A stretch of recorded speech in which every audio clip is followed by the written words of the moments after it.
Hey, Boaz here with Next Pittsburgh. We're here on Baum Boulevard in front of PIMS, which is the Pittsburgh Institute of Mortuary Science. I've passed this building so many times, and I've always been curious about what happens inside. Today, on Yinzer Backstage Pass, we're going to find out. To tell us more, we've got Dr. Barry Lease, who's the program director and COO here. Thanks for having us. Welcome, Boaz. We appreciate you coming today, and we look forward to having you at PIMS. Well, I've always had so many questions about mortuary science and embalming and all the things you're doing here, and so you're going to give us some of those answers today, right? This is the place to learn. Let me take you into our Welcome Center and introduce you to our Dean of Faculty and Students, Michael Burns. He's going to be your host today.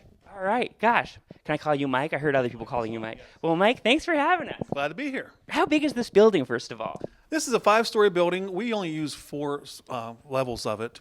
And we have an outbuilding in our parking lot where our care center is located. Well, let's go check it out. All right, let's go.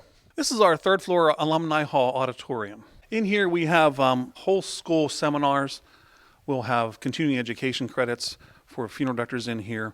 Also in this room, interestingly enough, is we can embalm a body right in the center of this stage. And we do that every year, twice a year, for the brand new students. And so when they're only 2 weeks into school, they get to see a body embalmed right in front of them. We make this a sacred place. This becomes our embalming care center. And they get an idea of whether they really want to do this school or not. Hate to see them go through a whole term and then decide they didn't want to do it. So we kind of jump off the bridge really early and show them an embalming and see what they think. And they do very well. Wow. And so students who come here, like what, are they going to be like a funeral director or what? How does it work? They're going to be funeral directors and embalmers. And we screen them very closely to do that. It takes a special person. When we interview someone or meet them for the first time and they're only interested in the gore or the goth part of the funeral business, they're not for us. 90% of our job is helping families. And that's what we're really here to do. We're here to serve the survivors.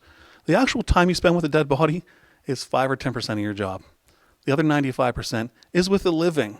Okay, so where are we headed now? This is the PIMS headquarters. What does that mean? Well, that's just our kind of cute way of mentioning this is where we keep our headzo and our skull models. So let's go inside. Now, you say headzo. What does headzo mean? Headzo is our own creation. One of our classes is restorative art class, and students need to rebuild traumatic and accidental things that happen to the deceased. And we give them these model heads to do that on. But what's interesting is our students do work on features of the face on a regular skull, and then one of the other options that they have is to repair damage done to a face. Who was actually bitten by a dog or an animal.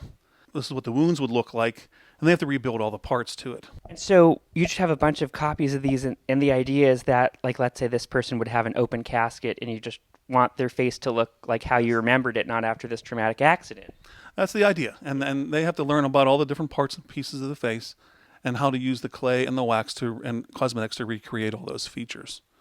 So each one of these models has part of a missing lip, part of a missing nose, a missing eye, and part of a missing ear.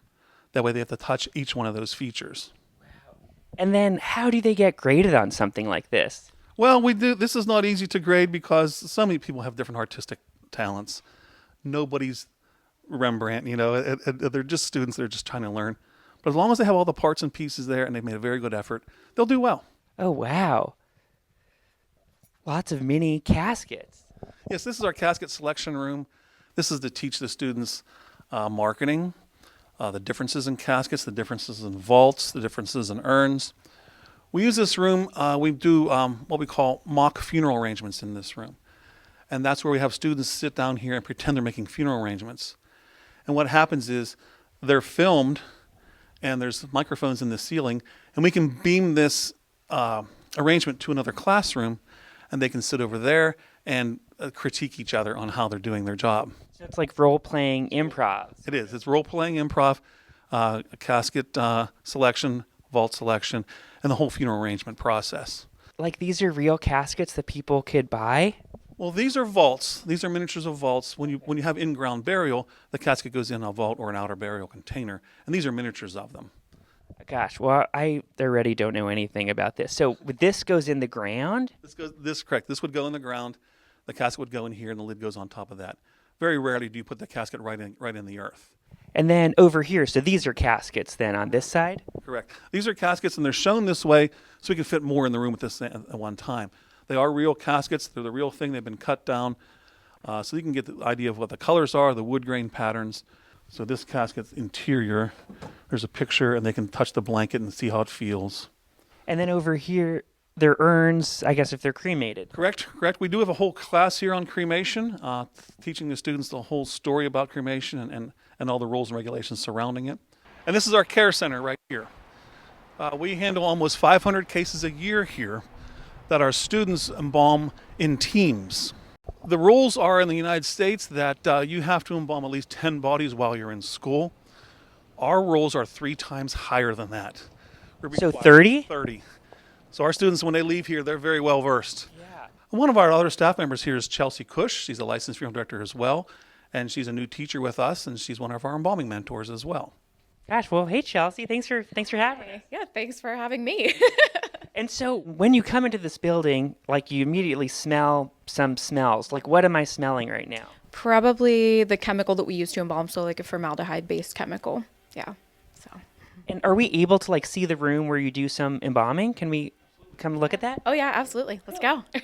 Okay, so this is an embalming room. Yeah, this is our care center. Half of our care center. We have 4 tables that we use to prep cases here at the school. And so in general, like what does embalming mean? What are the steps of embalming a body? So it depends on what the case looks like. Our main goal is to preserve, disinfect, and make that person look like what they looked like before for their loved one. Oh, so this is like a formaldehyde machine here. Yeah, so this is one of the embalming machines. That is a different model of a machine over there if you guys want to take a look at that one. So again, we like to expose the students to as many different types of machines and techniques and tools as possible. So we mix up the chemical in here and then sorry, we'll just grab one of these. This is a cannula. So this is what we actually insert into the artery. And it just clicks onto this. Looks almost like a dental cleaning device. Yeah, sometimes it sounds like one too. So yeah, I mean, we this is exactly what we use to inject into the artery. And again, we drain from a vein simultaneously. And yeah, that's how embalming works.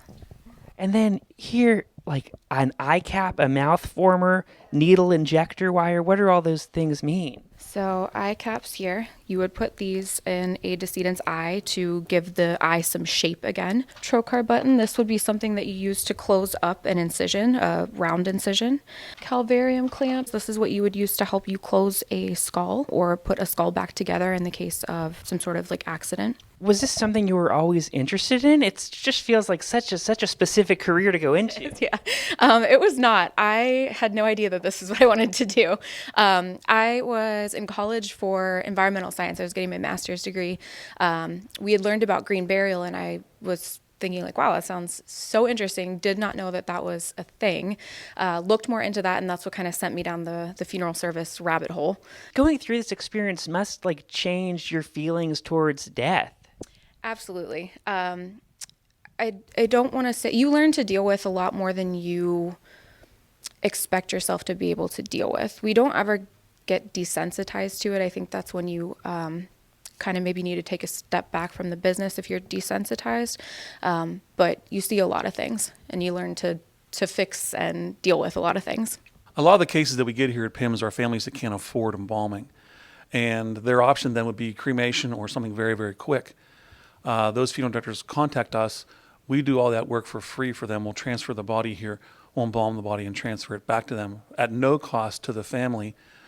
They understand that students are going to be working on their loved one, but that gives them an opportunity to properly have a visitation or a religious service. The best part of the job and the most rewarding part of the job is hearing the family at that casket saying, wow, it looks just like mom, or wow, it looks just like grandma. And you know that, you know, all the effort that you put into that case has paid off. Well, thanks so much for showing us around, Chelsea. This has been, fascinating and just like really eye-opening.